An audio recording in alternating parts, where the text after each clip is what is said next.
He took the house. He took the car. He took every dollar from every account they had ever shared. But what Warren Bellamy did not realize as he drove away from his 73-year-old wife without looking back was that he had overlooked the smallest, most forgotten thing she owned. And that one thing no bigger than a finger, no heavier than a breath would make everything he took meaningless in the end. If you're new here, welcome. This channel tells stories for those of us who've lived long enough to know that starting over isn't just for the young. If that sounds like something worth hearing, consider subscribing. You won't regret it. Now let's begin. The movers arrived at 7 in the morning, before the fog had even lifted from the trees along Winding Creek Road. Margot Bellamy stood on the front porch in a cardigan the color of old cream. Her arms crossed not from cold, but from the strange instinct to hold herself together when everything around her was being taken apart. She had lived in this house for 44 years.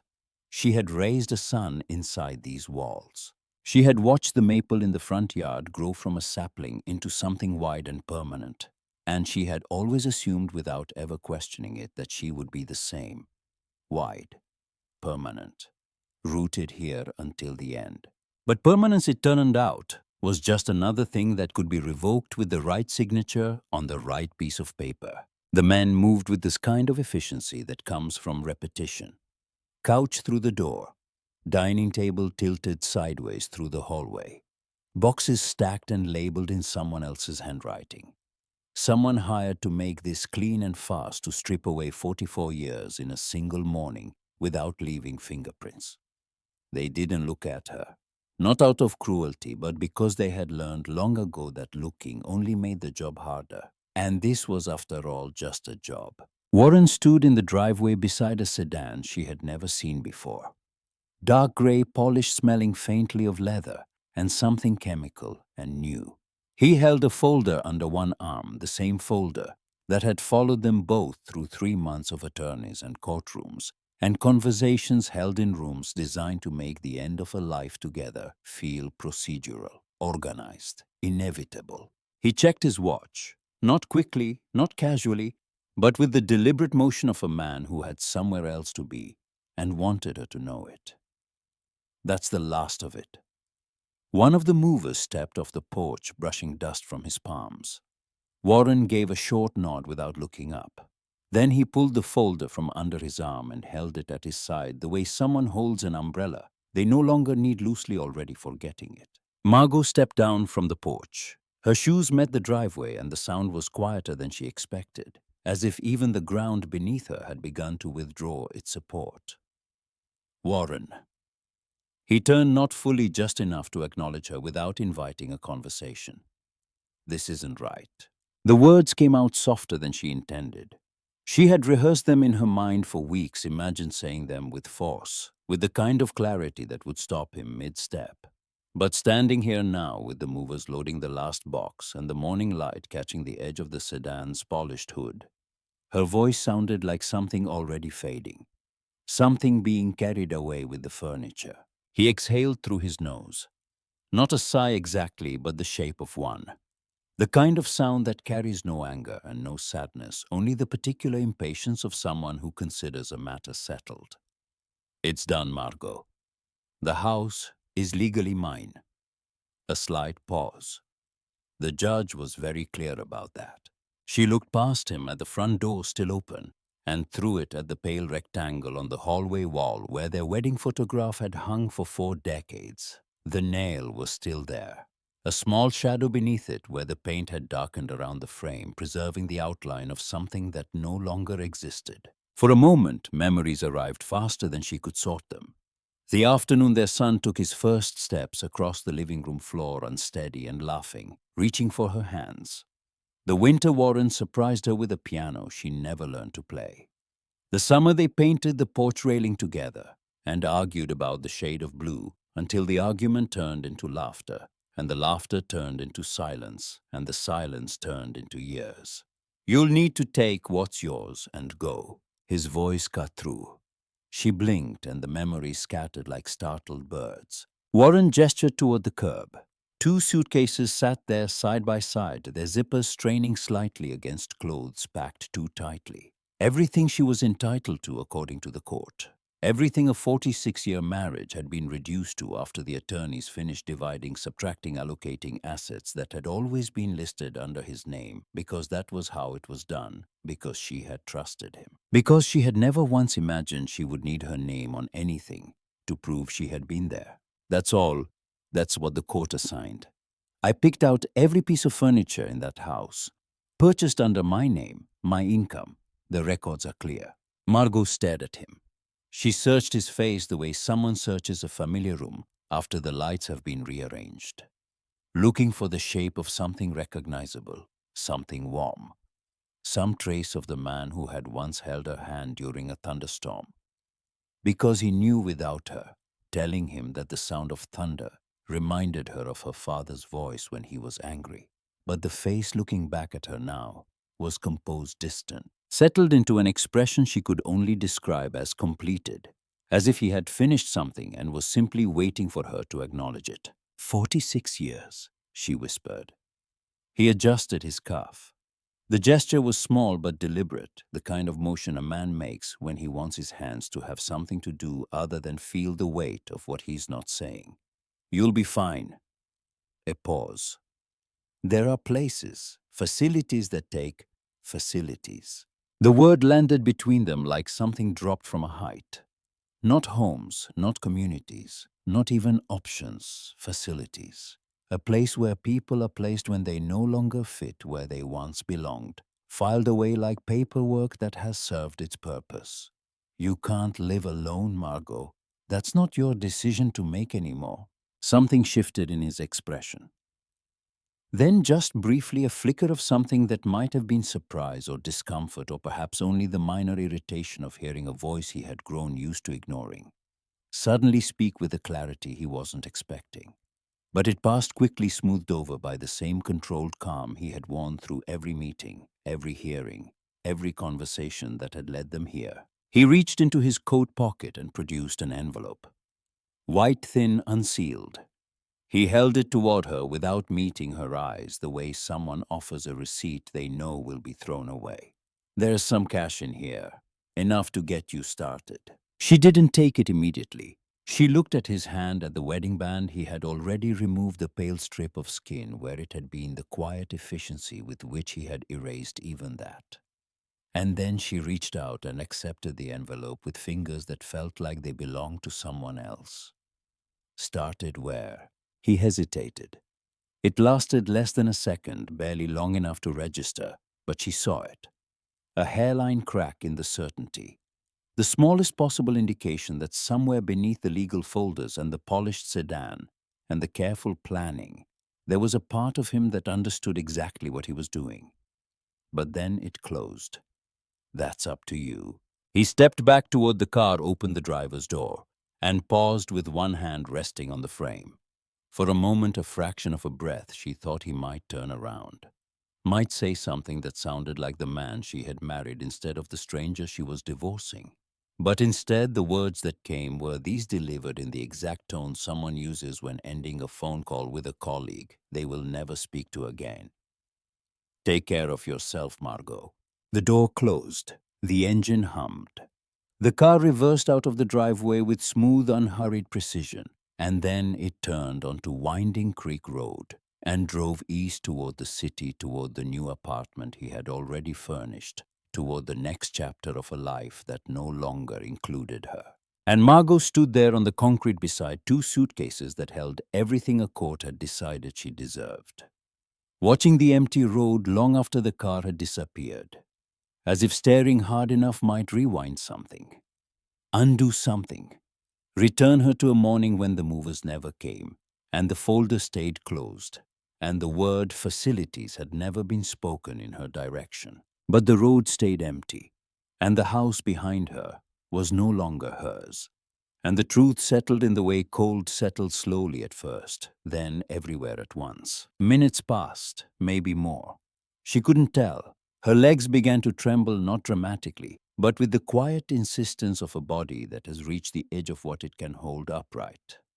And so she lowered herself onto the curb, the rough concrete pressing through the thin fabric of her skirt, and sat there, with her hands in her lap and her gaze fixed on the cracks in the pavement. She sat for a long time, long enough for the fog to lift completely, long enough for the mail carrier to pass without stopping, because there was no longer any mail to deliver here, not to her.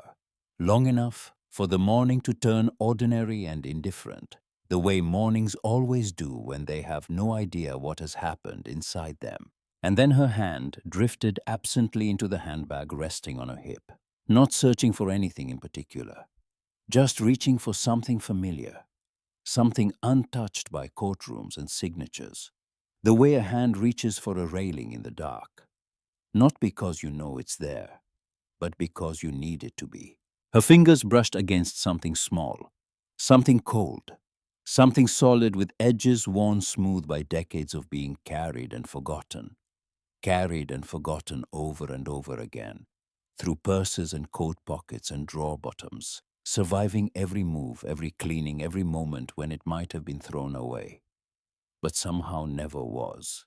She pulled it out and held it in her open palm, a brass key, old dulled by time, no longer shining, but unmistakably real, smaller than a house key, lighter than a car key, shaped in a way that didn't belong to any lock she had used in decades. And as she looked at it, something surfaced. Not a thought, not a decision. Something older than both. A memory rising from a depth she hadn't visited in 40 years, arriving not as an image, but as a sensation.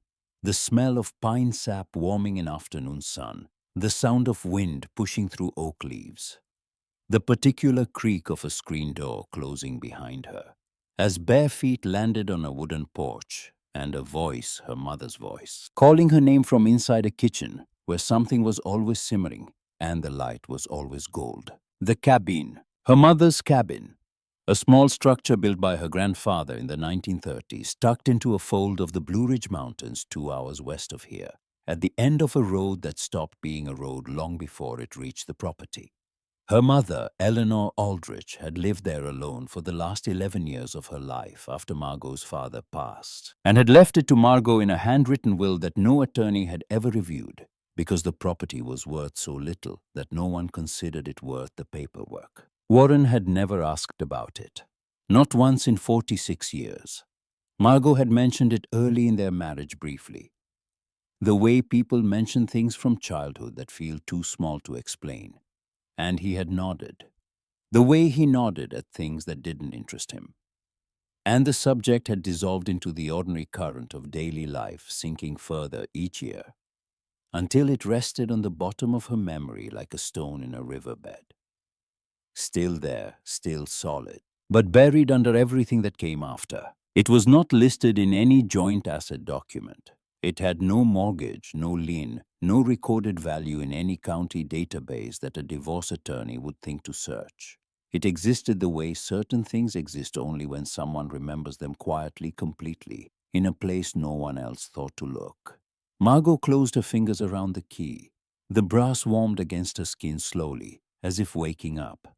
She stood. The bus station in Charlotte was 40 minutes away by taxi, and the cash in Warren's envelope when she counted it on the back seat came to $600 in 20s, enough for a ticket west and not much else.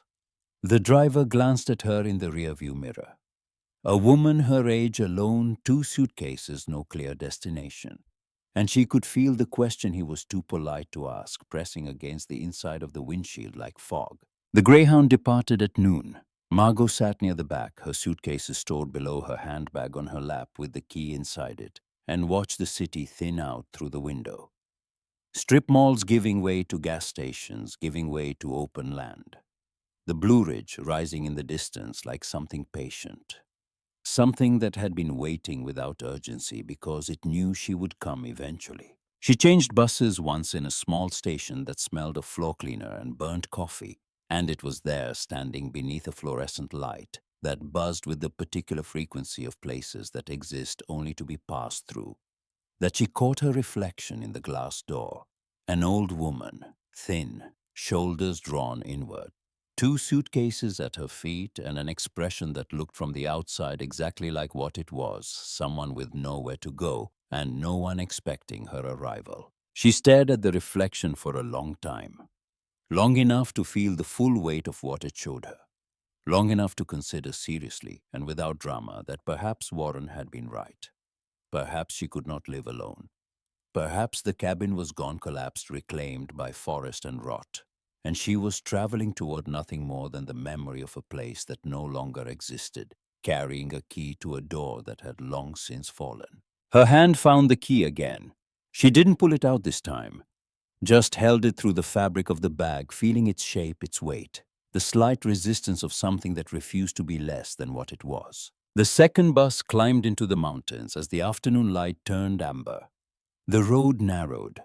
The trees thickened, pressing closer, their leaves just beginning to turn early October. The first hints of gold and rust appearing at the edges, not yet the full spectacle of autumn, but the quiet announcement that it was coming. She got off at a crossroads that didn't have a name, just a faded sign pointing toward a county road, and beyond that, nothing. The bus pulled away, and the sound of its engine faded, until the only thing left was the wind moving through the trees with the slow, unhurried patience of something that had been doing this since long before anyone was listening. The paved road ended after half a mile.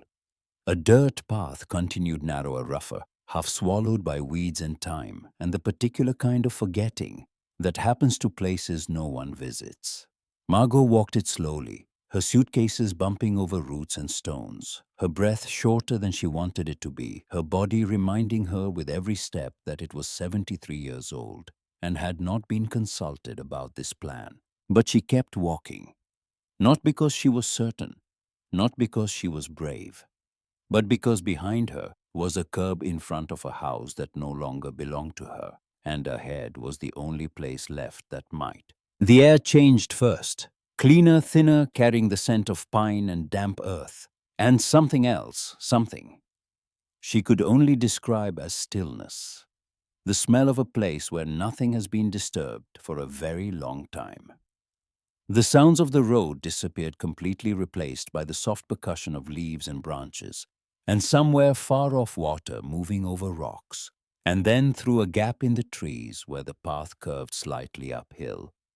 She saw it. Not all at once. First just a shape, a vertical line where the forest had only horizontal ones, then a corner, then the faint suggestion of a roofline, low and angled darker than the trees around it. And with each step it became more real, more solid, more undeniably there, a structure where no structure should have been standing in a clearing that the forest had tried to reclaim, but never quite managed. The cabin, smaller than she remembered. Its wooden boards weathered to a deep silver gray, the grain raised and rough, the surface marked by decades of wind and rain, and the slow, patient work of seasons. The porch tilted slightly to the left, one railing leaning at an angle that suggested time had opinions about what should remain standing and what should not.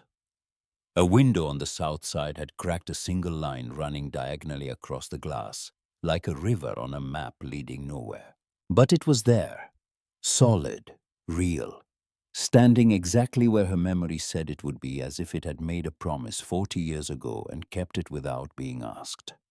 Margot set down her suitcases. Her breath came in short, shallow pulls, and for a moment she couldn't move, couldn't step closer, held in place by something she wasn't prepared for, the overwhelming, almost unbearable relief of finding something exactly where you left it, in a world that had taken everything else. She climbed the porch steps one at a time, each one groaning under her weight, with a sound so familiar it made her chest tighten. The door was the same solid pine, darkened by age, the iron hinges spotted with rust, but still holding. And the lock, a simple brass mechanism her grandfather had installed when locks were made to last longer than the people who used them sat at eye level waiting. She reached into her bag and pulled out the key, held it up. The late afternoon light caught its surface, and for one breath the brass looked almost new. The lock resisted at first, stiff, unwilling, testing her the way old things test the people who return to them, not out of hostility but out of the need to be sure. She pressed harder, turned slowly, and felt the mechanism give way with a soft, clean click that sounded louder than it should have in the silence around her. She rested her hand on the handle. Her heart was beating in a way she hadn't felt in years. Not fast but deep, each pulse carrying something heavier than blood. She pushed the door open. Cool air spilled out, carrying the scent of wood and dust and something else, something. She recognized, the way you recognize a voice you haven't heard in decades, not by the sound itself, but by the space it fills inside you. Sunlight reached through the small windows and touched the room in long golden lines, illuminating particles that drifted through the air like tiny weightless pieces of time made visible. The furniture was still there, covered in white sheets that had yellowed with age but remained carefully placed, draped with the particular neatness of someone who expected them to be removed someday.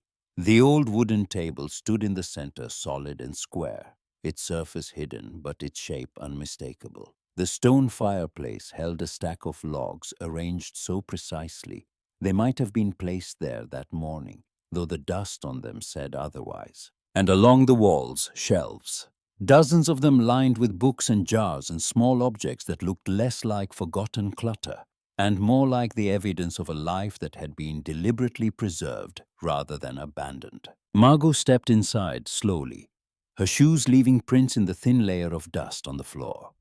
Her fingers brushed against the edge of the table, the back of a covered chair. The stone mantel above the fireplace where a single photograph sat in a wooden frame, its glass clouded but the image beneath still visible. A woman standing on this very porch squinting into sunlight, smiling the way people smile when they don't know anyone is looking. Her mother, young, alive, standing in the doorway of a place that she had loved enough to leave behind for her daughter, like a letter that would only be opened when it was needed most. Mama. Margot said the word arriving before she could decide whether to speak it. And the silence that followed held something in it, not an answer, not a sound, but a quality of attention, as if the cabin itself had leaned in just slightly, the way a room does when it recognizes someone who belongs there. She walked to the window and pulled back the curtain. Light poured in, more of it now, wide and warm, filling corners that hadn't been touched by anything but shadow in 40 years. And with the light came a feeling she hadn't expected, something settling deep in her chest, where the hollow had been not filling it exactly, but lining its edges with something that felt, for the first time in longer than she could remember, like the beginning of something rather than the end. Outside, the last of the afternoon sun moved through the trees, casting long shadows across the clearing. The wind shifted. Somewhere in the distance, a bird called once and then went quiet, as if even the forest understood that this was a moment that deserved its own silence. Margot reached into her bag one more time and pulled out the brass key. She held it in her palm, felt its familiar weight, its worn edges, the warmth it had gathered from her hand. Then she closed her fingers around it and pressed it gently against her chest, just above her heart, the way her mother used to press a hand there when she wanted Margot to listen not to words, but to whatever was underneath them. And in the stillness of a cabin that had waited 4 decades for her return, Margot Bellamy stood alone for the first time in her life and did not feel empty. She felt found. The first morning began with failure. Margot woke before dawn on a mattress that smelled of cedar and age beneath a quilt her mother had stitched by hand decades before she was born, and for several seconds she did not know where she was. The ceiling above her was lower than any ceiling she had slept under in 46 years. The walls were close. The air was cold in a way that central heating had made her forget was possible.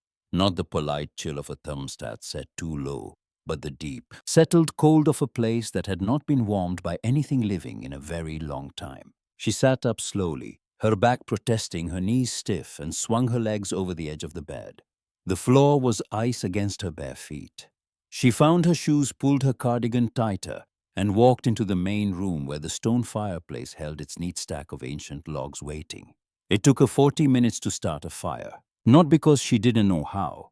She had watched her mother do it hundreds of times. As a child, had memorized the architecture of it, kindling, pestiest than the smaller logs, then the larger ones, air flowing underneath like breath. But knowing and doing are separated by decades of gas stoves and electric switches, and the quiet atrophy that happens when someone else handles everything you once knew how to do yourself. Her hands fumbled with the matches. The kindling caught and died again. Smoke filled the room because she had forgotten to open the flue, and she spent 10 minutes coughing near the window, with tears running down her face that had nothing and everything to do with the smoke. On the sixth attempt, the fire held. It was small, unsteady, more suggestion than warmth.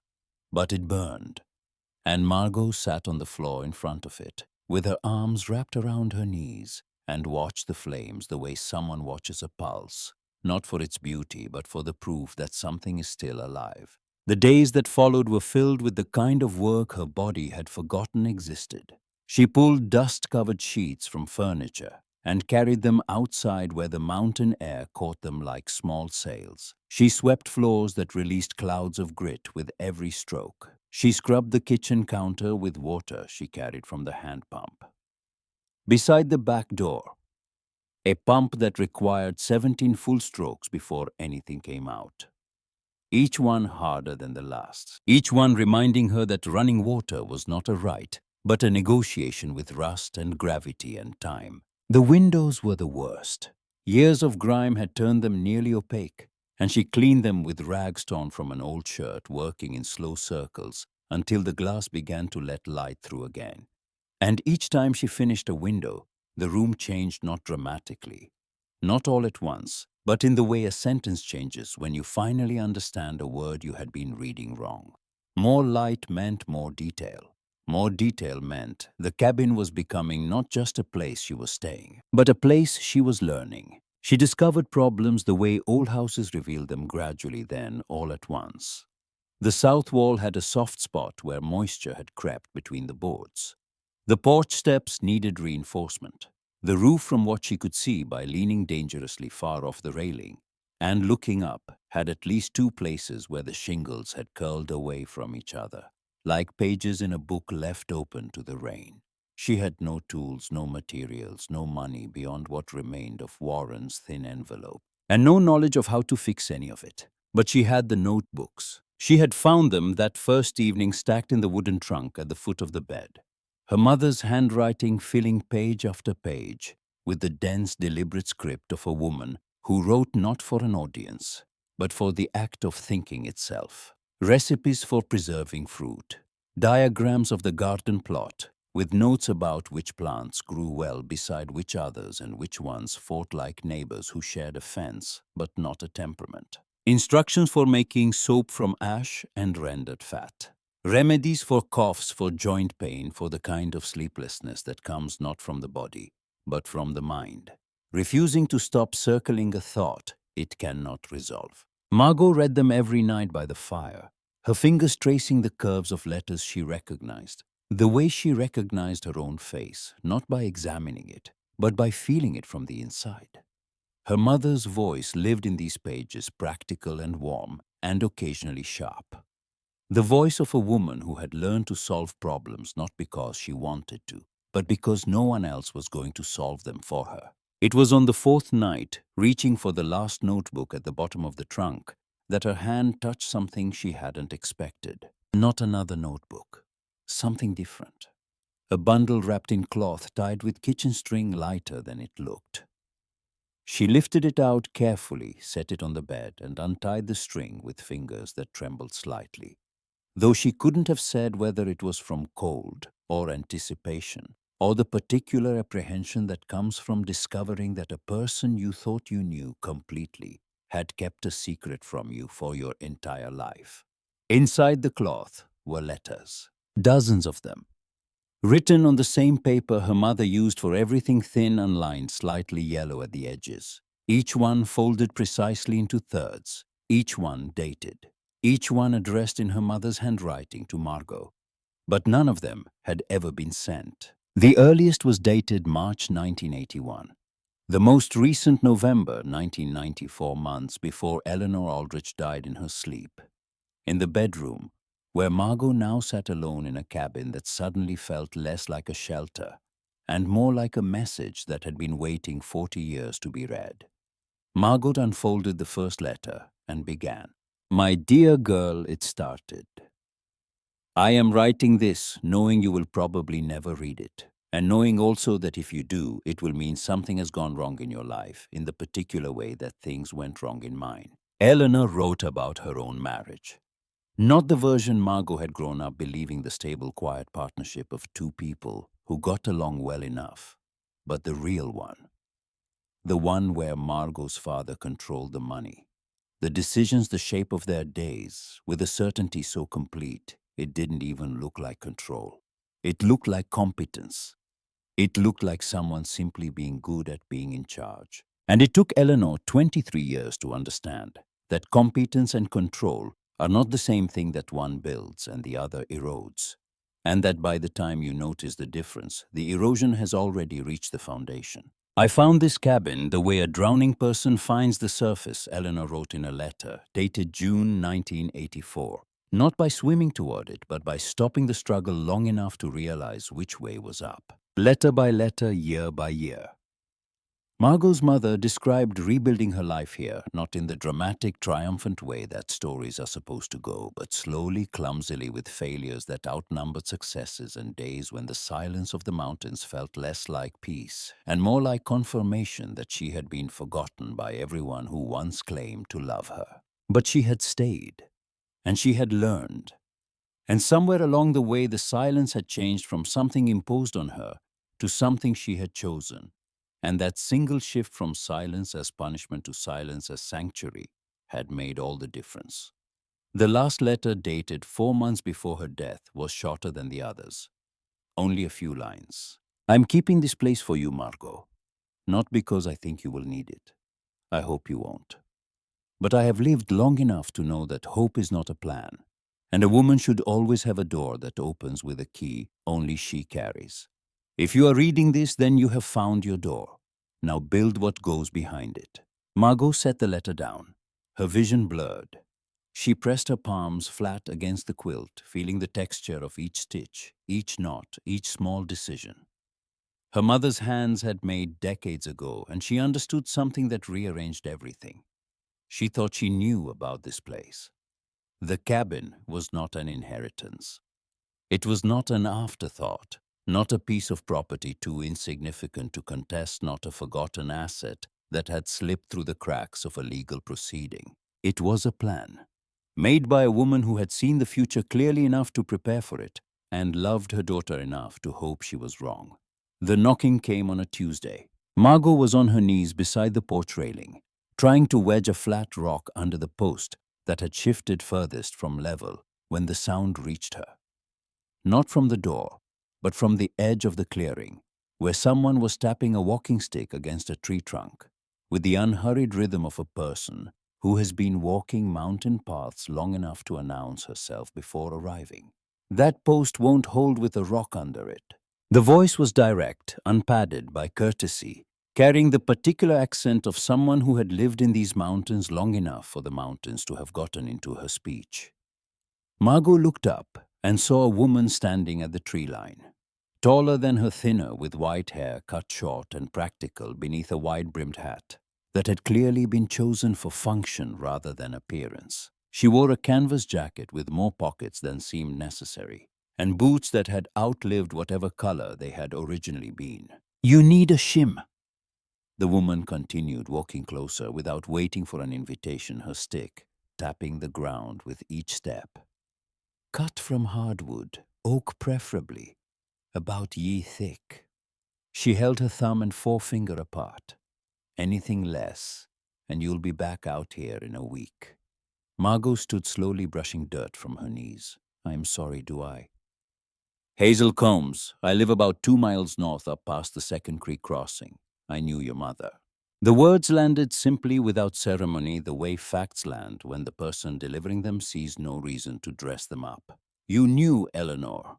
Hazel looked at the cabin, then at the garden plot that was still nothing more than overgrown weeds and memory. Then back at Margot with an expression that held neither pity nor judgment, but something closer to assessment, the look of someone deciding whether a thing is worth the effort of helping. She used to bring me salve for my hands every October, made it from beeswax and something she grew in that garden that I could never identify and she would never name. Said the recipe would outlive both of us. A pause. I see the garden hasn't. Not yet. Hazel studied her for a moment, then nodded once as if Margot had passed a test she hadn't known she was taking. Come by tomorrow. I'll show you where your mother kept her tool stash. She had a hiding spot about 100 yards east under a rock shelf. Didn't trust the cabin to keep her good axe dry. She turned to leave, then stopped. And eat something. You look like the wind could take you. She was gone before Margot could respond, her walking stick tapping its way back into the trees, with the steady metronomic certainty of someone who knew exactly where every root and stone waited along the path. Hazel did not become a friend in the way friendships usually form through shared interests. Gradual warmth, the slow accumulation of trust built on pleasant exchanges. She became something more functional than that. She arrived, she assessed, she instructed, and then she left usually before Margot had finished processing whatever piece of practical knowledge had just been delivered with the efficiency of someone tossing a rope to a person who didn't yet realize they were drowning. She showed Margot the tool cache, a waterproof box wedged beneath a granite overhang containing an axe, a handsaw, a set of chisels, and a mallet, all oiled and wrapped in cloth, all maintained by Eleanor with the same meticulous care she had given her notebooks. She taught Margot how to read the soil, how to identify which patches of ground would drain well, and which would hold water like a grudge. She explained in terms that assumed competence rather than ignorance, how to patch a roof with salvage materials, and how to tell the difference between wood that was aging gracefully and wood that was rotting from the inside out. Your mother figured most of this out herself, Hazel said one afternoon, watching Margot split kindling with a rhythm that was finally becoming automatic rather than effortful. Took her 3 winters. You don't have 3 winters, so listen faster. Margot listened, and slowly in increments too small to measure on any given day, but unmistakable when viewed across weeks, things changed. The porch straightened. The south wall was reinforced with boards Margot cut and fitted herself, each one imperfect, but each one holding. The garden plot was cleared, then turned, then planted with seeds Hazel brought from her own supply root vegetables that could survive the mountain climate, herbs that would grow thick and fragrant in the thin soil. A row of berry bushes that Hazel said wouldn't produce anything for a year, but would be worth the wait. The first thing Margot sold was a jar of blackberry preserves. She had made it from berries growing wild along the creek bank, following Eleanor's notebook recipe so precisely that she measured ingredients on a kitchen scale she found in the trunk and timed each step with a watch she hadn't worn since Charlotte. The result was 4 jars sealed with wax labeled in handwriting that looked, she realized with a small shock, very much like her mother's. She placed them on the wooden crate Hazel had left by the edge of the dirt road beside a hand-lettered sign that said simply, "Preserves $5," and went inside, expecting nothing. The first jar was gone by afternoon. She found $5 bills tucked under a stone on the crate, held in place by the kind of quiet honesty that exists in places where people still leave their doors unlocked. Not because they have nothing worth stealing, but because they have decided to live as if trust is still possible. By the end of the week, all 4 jars were gone, and with the $20 in her pocket, Margot walked to Hazel's cabin 2 miles through the woods, a path she now knew without thinking, and stood on the porch holding the bills in her hand like evidence of something she wasn't sure how to name. I sold them all. Hazel glanced at the money, then back at Margot's face where something had shifted. Not pride exactly. Something less certain than pride, but more durable. The look of someone who has just discovered at 73 that she's capable of something she never had the chance to learn. So make more. Margot did. She made more preserves than bread from a sourdough starter she cultivated using Eleanor's notes. Then dried herb bundles, rosemary, thyme, lavender, tied with string and sold for $3 each. The crate by the road became a table. The table acquired a cloth. The cloth acquired a small collection of goods that changed with the seasons and grew slowly but steadily. The way the garden grew, the way the cabin grew, the way Margot herself was growing into someone she did not entirely recognize, but was beginning cautiously to respect. Travelers stopped. Not many, but enough. Hikers on the nearby trail, families driving the mountain roads in autumn for the leaves. A young couple who bought 3 jars of preserves and came back the following weekend for more telling. Margot that her blackberry jam was the best they'd ever had, and meaning it in the uncomplicated, generous way that people mean compliments when they have no reason to lie. And then the first frost came sudden and sharp, arriving weeks earlier than expected, turning the garden black overnight and coating the windows in a lace of ice that would have been beautiful if it hadn't also been a warning. Hazel came that morning earlier than usual, her breath visible in the cold air. Winter's going to be bad this year. I can feel it in my knees, and my knees have been right about this longer than the weather service. She looked at the cabin, at the patched roof, at the reinforced walls that were solid, but not yet tested by anything worse than autumn rain. You need more firewood. You need to seal the north-facing windows, and you need to stop pretending that hope is insulation. Margot spent 2 weeks preparing. She chopped wood until her shoulders burned and her palms split and healed and split again. She sealed the windows with rags and pine resin. She stored root vegetables in the cellar, a dirt-floored space beneath the cabin that smelled of earth and cold and the particular patience of things that wait underground. And when the storm came, she thought she was ready. She was not. It arrived in the 3rd week of January, not as snow at first, but as wind. A sound so deep and constant it stopped sounding like wind at all, and became something closer to pressure, as if the mountain itself were leaning against the cabin and asking calmly, firmly, how much it could take. The snow followed, not falling but driving horizontal, filling the air so completely that the windows turned white and the world outside ceased to exist. The temperature dropped through the floor of anything Margot had experienced in 46 years of suburban living. The fire in the hearth fought to stay lit, the flames pressed flat by drafts that found gaps she thought she had sealed. And by the second night, the cold had moved from the walls into her bones and settled there with the quiet authority of something that had no intention of leaving. On the 3rd morning, she heard the crack, not a small sound, not the settling of timber or the pop of frozen wood. A crack that shook the floor beneath her feet and sent a tremor through the walls that rattled jars on the kitchen shelf. She pulled on every layer she owned and pushed open the back door against a wall of snow, and what she saw made her stand perfectly still for a long time. A pine tree, old and massive, had split at the base and fallen across the rear corner of the cabin. The roof was crushed inward, rafters splintered like broken fingers. Snow pouring through the gap into the back bedroom, where her mother's quilt still lay folded on the bed. The trunk of the tree rested against the wall at an angle that suggested it was not finished falling, that gravity was still working on it slowly, and that whatever was holding it in place would not hold forever.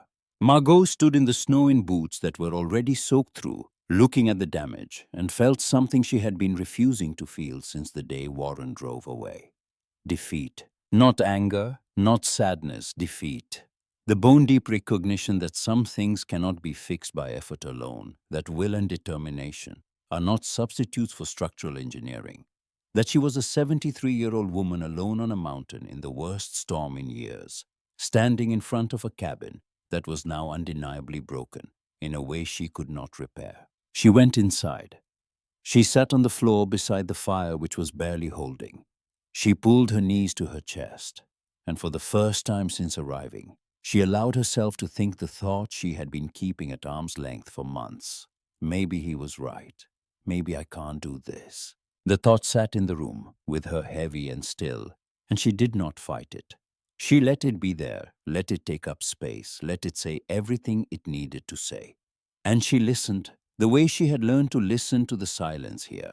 Not as an absence, but as a presence carrying something she needed to hear. If she was willing to sit with it long enough. She was still sitting there when the knocking came. Not on the door this time. on the window. 3 sharp taps followed by a voice she recognized even through the glass and the wind and the snow. Margot Bellamy, if you are sitting in there feeling sorry for yourself, I need you to stop that and open this door, because I am 78 years old, and I did not walk 2 miles through a blizzard to stand on a porch that's about to collapse. Margot opened the door. Hazel stood there, covered in snow, carrying a canvas bag over one shoulder, and a look of practical irritation that left no room for sympathy. I brought blankets, she said, stepping inside without ceremony, and cornbread, and a tarp from my shed that's ugly as sin but waterproof, which is more than your roof can say right now. The tree. I saw it. Hazel set the bag down and looked at Margot with an expression that was not gentle, but was in its own way kinder than gentleness. The look of someone who respects you enough to skip the comforting part and go straight to the truth. Your mother's cabin took a hit like this in '87, February. Ice storm brought down a hickory across the kitchen wall, crushed the stove, broke 3 windows, made the whole place look like something that should have been torn down. She paused, pulling a thermos from the bag and pouring something hot into its cap. She fixed it herself. Took her 5 weeks.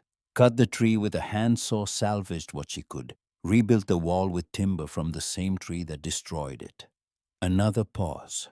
She was 61 years old and she had 2 bad knees, and she didn't ask anyone for help because she was too stubborn, which is a trait I notice runs in the family. Margot took the thermos cap.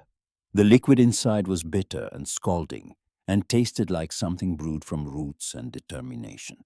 I'm not my mother, Hazel. No. Hazel sat down on the only chair that wasn't covered in plaster dust, her wet boots leaving dark prints on the floor. You're not. Your mother never doubted herself out loud. She did it quietly in those letters she thought no one would ever read. She looked at Margot, but she did it. And then she did the work anyway. That's the only difference that matters. They sat together through the worst of the storm. 2 women decades past the age when the world expected anything from them, sharing cornbread and bitter tea in a damaged cabin, on a mountain that did not care whether they survived the night or not. And somewhere in those hours, between the sound of wind testing the tarp they had nailed over the broken roof and the crackle of a fire that was finally stubbornly burning well, the thought that had been sitting in the room with Margot, the one about Warren being right, began to lose its weight. Not because Hazel argued against it. She didn't. She never mentioned Warren at all.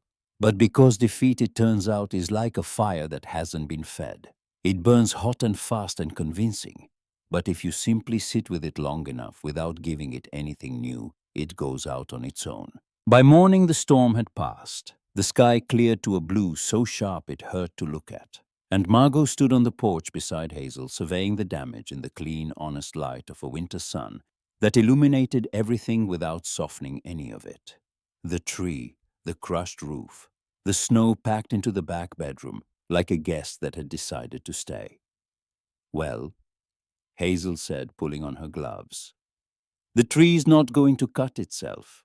Margot looked at her, then at the cabin, then at the brass key hanging from the cord around her neck, resting against her chest, where she had kept it since the night she read her mother's last letter. No, she said quietly. It's not. She went inside, found her mother's saw in the tool cache, and began. It took her 5 weeks. 5 weeks of sewing, hauling, measuring, cutting, fitting. 5 weeks of blistered hands that cracked and bled and healed thicker. Each time of muscles she didn't know she still had, waking up with complaints. She learned to ignore of mornings so cold the saw blade stuck to her skin through her gloves, and afternoons when the light faded before she was ready to stop. But her body stopped anyway, folding into the chair by the fire with a tiredness so complete it felt almost holy. She cut the pine into sections using Eleanor's handsaw, each stroke steady and deliberate, the way her mother's notebooks described everything. Not with urgency, but with the particular patience of someone who understood that the difference between building and surviving is simply the willingness to keep going after the crisis has passed. The trunk that had crushed the roof became the timber that repaired it. She shaped the boards herself, rough and imperfect, each one carrying the marks of her labor in a way that no machine-finished plank ever could. Hazel came every few days not to help, but to check. She stood at the tree line and watched, offering corrections when Margot's angles drifted, and silence when they didn't understanding, without being told that this was something Margot needed to do herself. Not out of stubbornness, though, that was certainly part of it, but because the rebuilding was not only about the roof. By the end of February, the last board was in place. The repair was visible from outside newer wood against the old lighter in color, different in grain, and it would never look like the original. But it was solid. It was hers.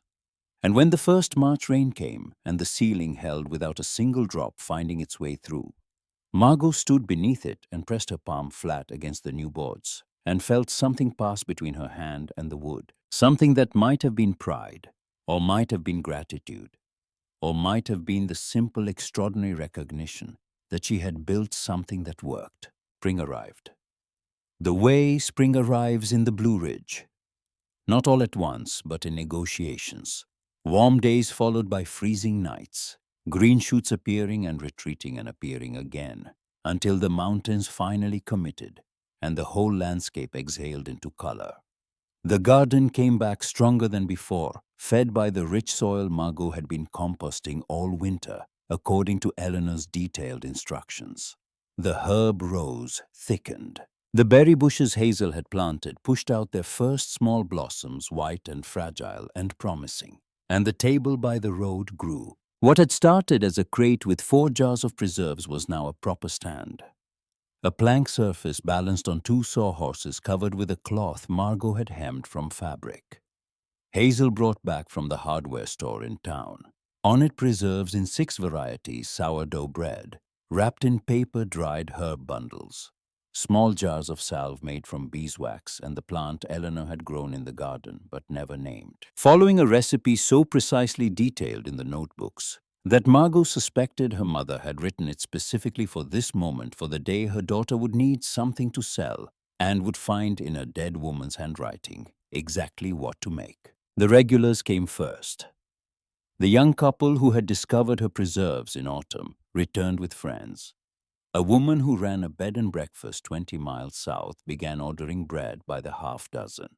A retired school teacher from the valley, a detail that made Margot smile in a way she didn't explain, stopped every Saturday for lavender bundles and stayed to talk about books, about weather, about the kind of small, ordinary things that feel large when you've gone long enough without anyone to say them to. And then, on a Tuesday in late April, the letter arrived. Not a letter from a person, a letter from the county assessor's office delivered by a mail carrier who had only recently learned that someone was living at the end of a road the Postal Service had removed from its routes 15 years ago. The envelope was thin, official, printed with the kind of institutional typography that exists specifically to make its contents feel inevitable. Margot opened it standing at the mailbox Hazel had helped her install at the junction where the dirt path met the county road. She read it once, then again, then folded it carefully and put it in her coat pocket and walked back to the cabin without speaking.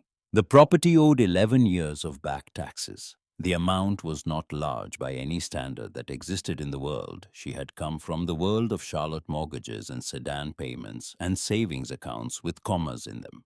But by the standard of the world she lived in now, the world of $5 jars and $3 herb bundles and $20 weeks that felt like victories, the number on the page was enormous. She had 60 days. That night, she sat at the wooden table with the letter spread flat in front of her, and the notebook stacked beside it, and the brass key resting on the table between them like a mediator. She did the math 3 times. Each time the answer was the same. Even if she sold everything she had, every jar, every loaf, every bundle at twice the rate she was selling, now she would fall short. She picked up the key and held it, turning it slowly in her fingers, feeling the familiar weight of it. The worn edges, the warmth it always seemed to carry regardless of the temperature around it. And she thought about what it meant to find a door that opens only for you, And then lose it not to a person this time, not to a husband who decided you were no longer necessary, but to a system, a process. A number on a page that didn't care about notebooks or quilts or the particular way afternoon light came through a window you had cleaned with your own hands. She did not sleep that night, but by morning she had a plan. She increased production. Not dramatically, there was only so much one pair of hands could do in a day, but strategically guided by Eleanor's notebooks and by the instincts she had developed over months of learning. Which products sold fastest? Which ones people came back for?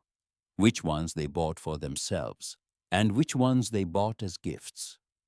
Because gifts, she had learned, commanded a higher willingness to pay. Not because they were worth more, but because generosity makes people less careful with money than self-interest does. She expanded the table into a proper stand with a hand-painted sign. She walked the 2 miles to Hazel's cabin and asked for the first time since arriving for help, not with the work itself, but with access.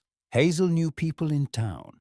Hazel knew where the Saturday farmers market set up in the church parking lot, knew the woman who ran it, knew that an empty table had been available since old Gus Whitley stopped selling honey the previous fall.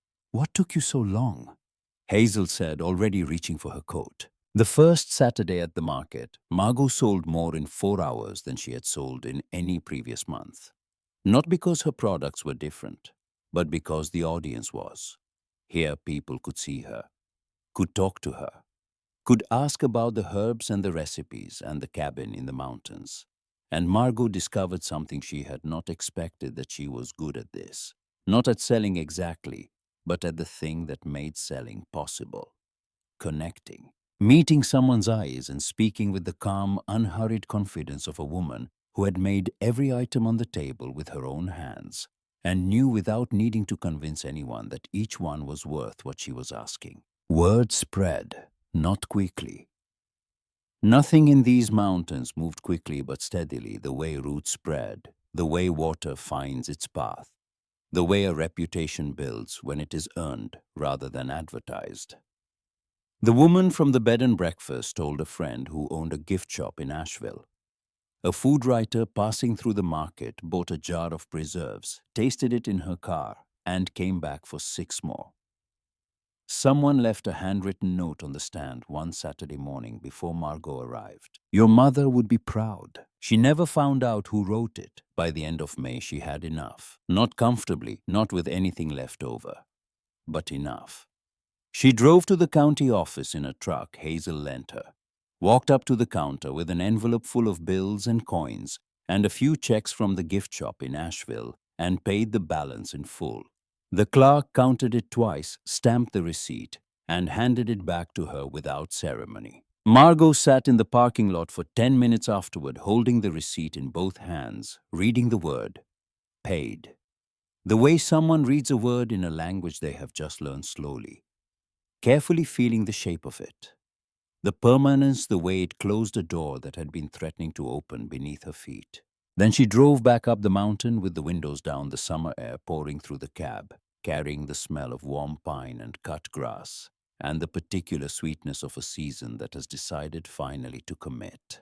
The months that followed were the quietest of her life and the fullest. She built a routine that moved with the daylight, mornings in the garden, afternoons, making preserves and bread and the salve that had become her most requested item. Evenings on the porch with a cup of tea and one of Eleanor's letters, rereading them, not for information now, but for company, the way someone returns to a conversation. Not because they have forgotten what was said, but because the voice itself is what matters. The cabin continued to change. Slowly, in the ways that all lived-in places change, a shelf added here, a curtain replaced there, the gradual accumulation of objects that have no value except that they were chosen specifically by the person who lives among them. The brass key no longer lived in her handbag. It hung from a thin cord around her neck, resting against her collarbone, and she touched it sometimes without thinking, the way people touch things that have become part of them. It was a late afternoon in September when the car appeared. She heard it before she saw it, the particular sound of an engine not built for dirt roads laboring over ruts and stones, with the offended dignity of a machine being asked to perform beneath its station.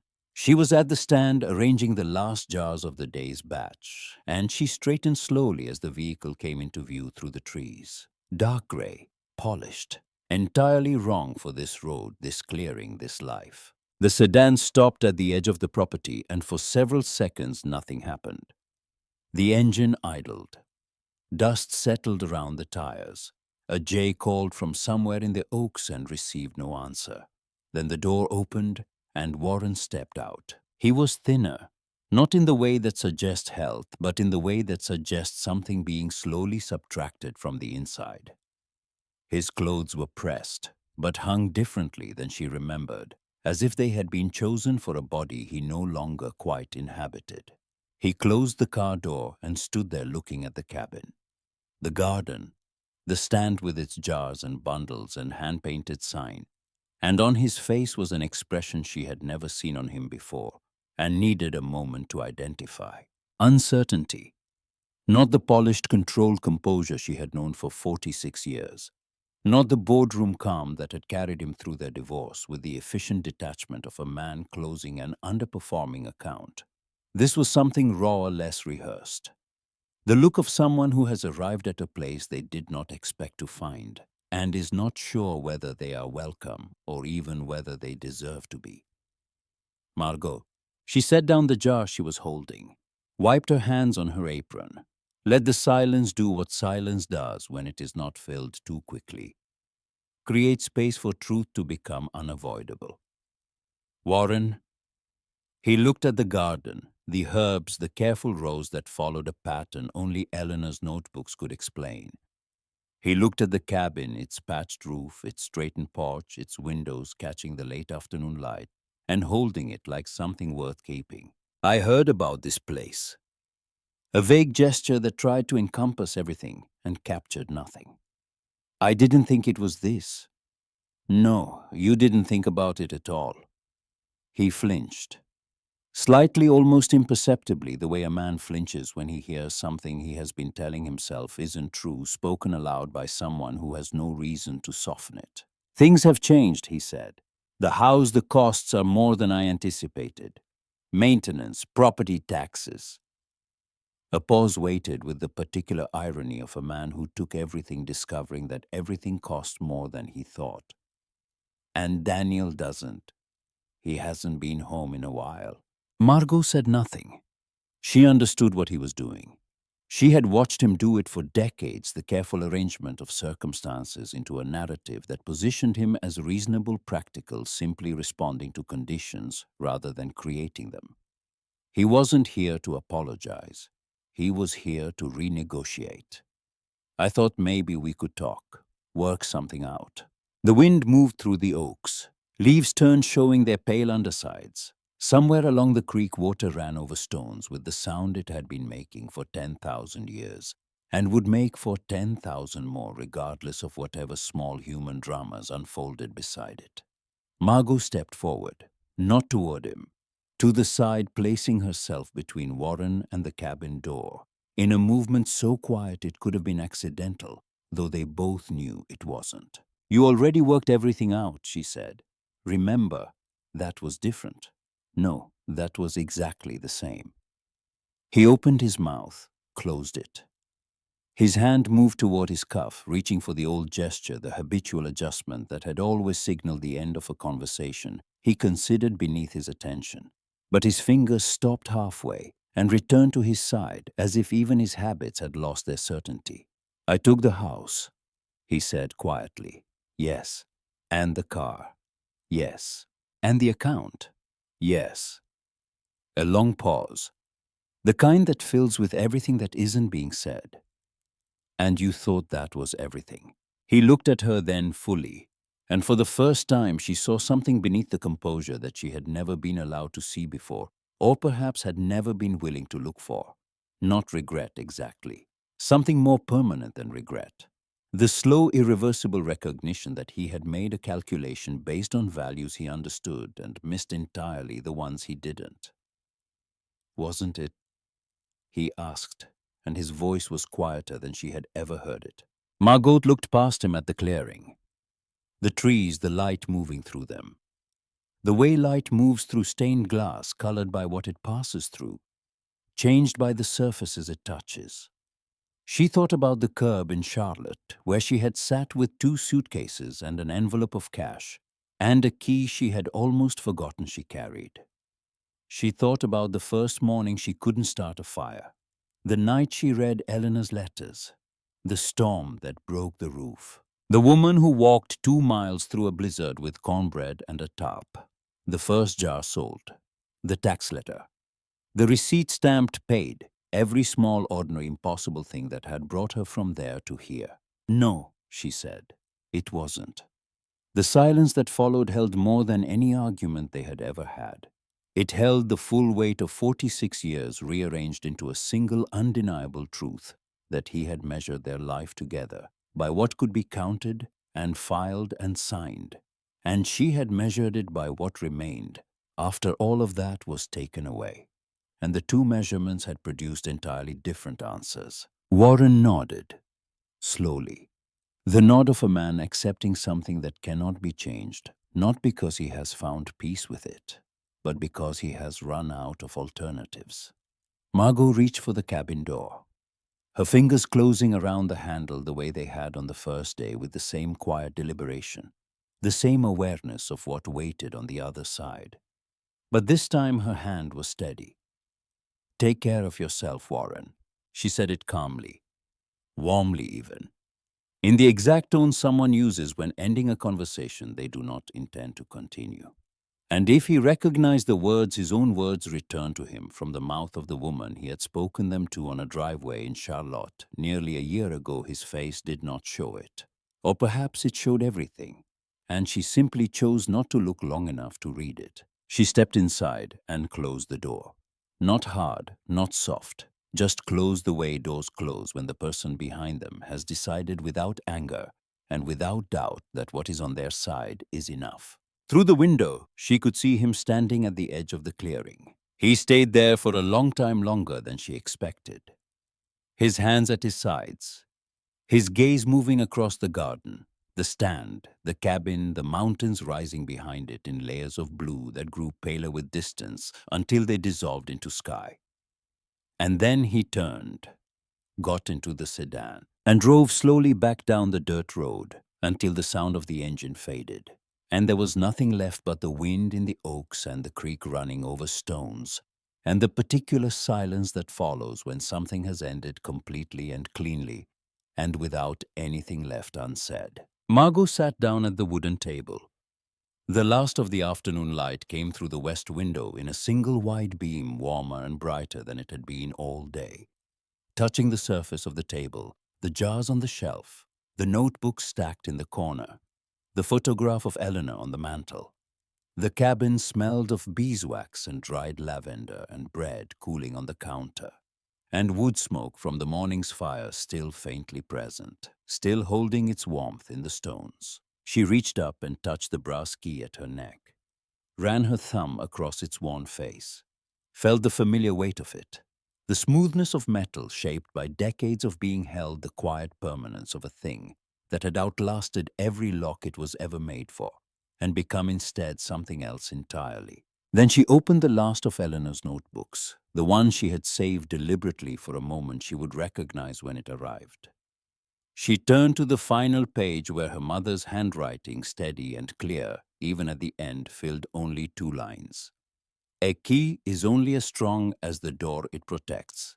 Build your door, Margot." She closed the notebook, set it down gently, and sat there in the quiet of a cabin that had waited 40 years for her to arrive, and would wait, she knew now, for as long as she needed it to, because it was hers, not by law, not by signature, not by any document a court could produce or a husband could contest, but by something older and simpler and far more durable than any of those things, by the fact that she had chosen it, and it had chosen her back. Outside, the sun dropped below the ridge, and the light softened into gold, then amber, then the deep, gentle violet of a mountain evening settling in. The creek murmured. The oaks swayed. A single bird sang 3 notes from somewhere in the canopy. then went quiet, leaving behind the kind of silence that is not empty, but full of everything that does not need to be said, because it has already been built, already been lived, already been proven in the only way that matters. And in the small cabin on the mountainside, in the last light of a September evening that smelled of pine and earth and the first cool edge of autumn, Margot Bellamy sat alone. And she was not lonely. She was not lost. She was not waiting for someone to come back or something to change or permission to begin. She was home. If this story reminded you of someone, maybe yourself, maybe your mother, maybe a woman, you know who was told she couldn't start over, share it with them. And I'd love to hear from you. What is the one thing in your life that no one can take away? Tell me in the comments, and if you haven't already subscribed, we'll be here with another story whenever you're ready.